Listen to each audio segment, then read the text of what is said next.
What if I told you that I have some tips that will help you to nearly eliminate worry in your life while boosting your levels of happiness on a consistent basis? What exactly is worry? Worry is looking into the future and seeing an outcome that you don't want in advance. It's seeing things unfold in a way that you don't want them to.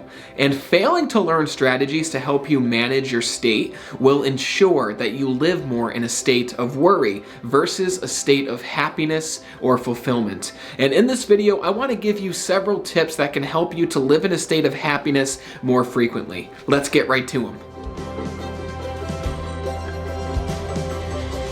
I'm Brandon Eastman with Be Better Industries, and on this YouTube channel, we talk about peak performance, mindset, and achievement. Achievement towards your goals and achievement towards your dreams. So if you're into those things, make sure to hit the subscribe button here and hit the bell. That way you're notified of all new videos released every single Monday. And hey, be sure to hit the like button. That way this video is shown to more people who could use help living in a more beautiful state.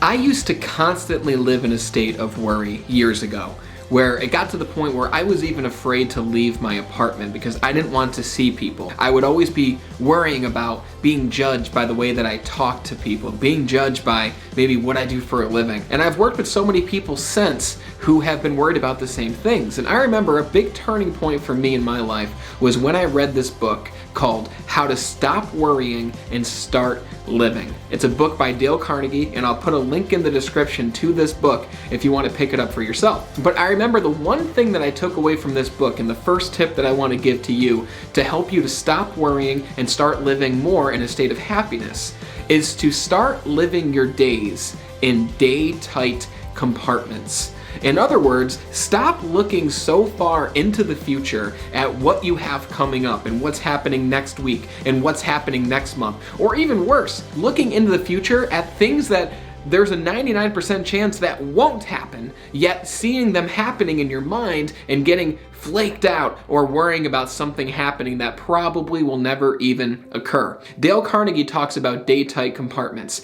and he says live each one of your days as one day. Live your day up until bedtime, and then you go to sleep and you wake up in a new day-tight compartment. Don't worry about things that aren't even going to be coming up in your life for another week or for another month, or things that might never even occur. Ask yourself the question, if you're worrying about something, you're probably on this video for a purpose. And if you're on this video, I assume that there's something in your life that you're worried about. Think about what that is right now. Think about the thing that you're worried about. And then I want you to ask yourself the question, what can I do right now in this situation in order to improve this? What can I do right now to stop being worried? What can I do right now to make this situation better? And if the answer is nothing, I can't do anything because this event is far into the future, then you need to simply put it to the back of your mind, okay? Because I want you to think about this. There's a part of your brain called the creative mechanism, and this is known as your subconscious mind. There's your conscious mind and your subconscious mind. And your subconscious mind is there to help you operate behind the scenes.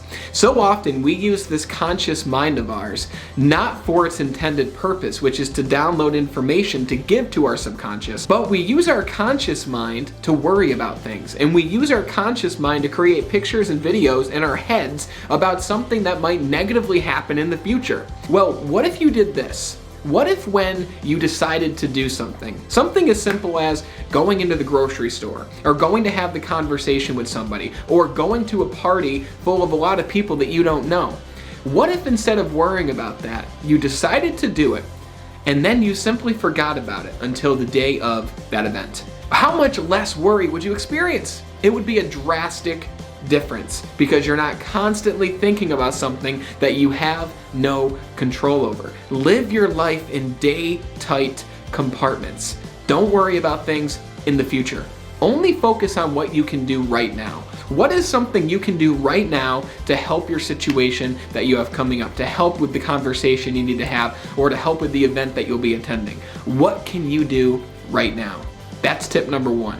The second tip to living a life of less worry and more happiness is to be in the present moment now. This one goes after tip number 1 because tip number 1 was not focusing into the future, not looking into the future at something that might not even happen. But tip number 2 is something that you'll use when you're in a worrying situation. This is something you'll do when you're worried at an event or during a conversation.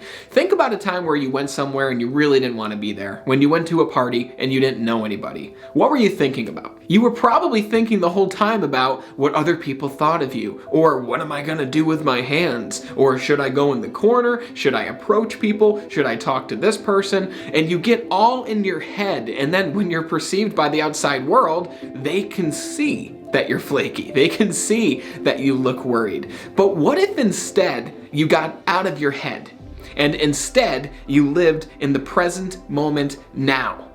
When you're in that anxious situation and you're in the present moment, and you look around and you observe your environment and you look at the people who are in the room with you. You look the prospect in the eye if you're selling something to somebody. You have the conversation that you want.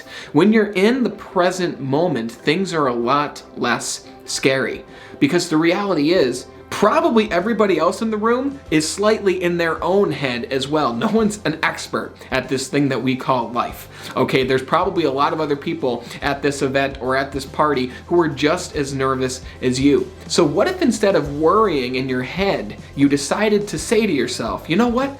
Right now, I'm gonna live in the present moment that I'm in. I'm going to observe my surroundings. Maybe even look around the room. Feel the way that your feet feel against the floor as you walk. Smell the aroma of the room that you're in. Is there food there? Does the food smell good? Maybe get yourself a plate of it versus being anxious and worrying about what other people think. That's tip number 2. Stay in the present moment. And most importantly, remind yourself constantly when you're in that situation to be with yourself now, in the present moment. And I guarantee you, I use this all the time. I do this when any conversation I'm in. I do this at any party or any event that I go to. I'm a pretty out there guy. I put myself out there, I talk with almost everybody, but I still have that voice inside my head that says, am I being judged? Does this person like me? Am I presenting the version of me that I want other people to see, the happy, enthusiastic me, the me that can help other people? I have that voice inside my head too, and I have to constantly tell myself, be in the present moment now. That's tip number 2. The third tip that I have for you to eliminate worry from your life is to think about the worst case scenario. If you had this conversation with somebody who you were nervous to talk to, what's the worst thing that can happen if they didn't like you? They walk away. Maybe they tell 2 of their friends, oh, that guy Brandon, he's a strange dude. But the friend hasn't talked to you, so they don't know if what they're hearing is actual information. So what's the worst case scenario that can happen? If you go to that party you don't want to go to, what's the worst case scenario? Maybe you don't have a good time, or now you know for next time not to go to that party next year. What's the worst case scenario to not getting the sale that you've been working a month on? You know that that person's not interested in your product. Maybe they tell their company they don't want to work with you again. What's the worst case scenario to you leaving your job to go start your business? Well, maybe you have to move back home with your parents, or maybe you've got to sell the house and downsize to an apartment. Is that painful? Of course. But once you ask yourself, what's the worst thing that can happen in this situation?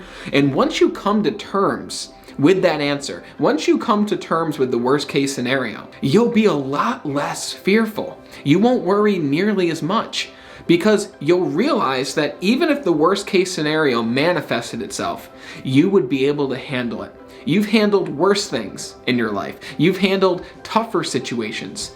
Don't worry about things you can't control, number 1. But the second thing is always ask yourself, what's the worst thing that can happen to me? The worst case is a lot better than you think that it might be. So ask yourself, what's the worst case scenario in this situation? And if it does happen, how will I feel about that? And come to terms with the worst case scenario.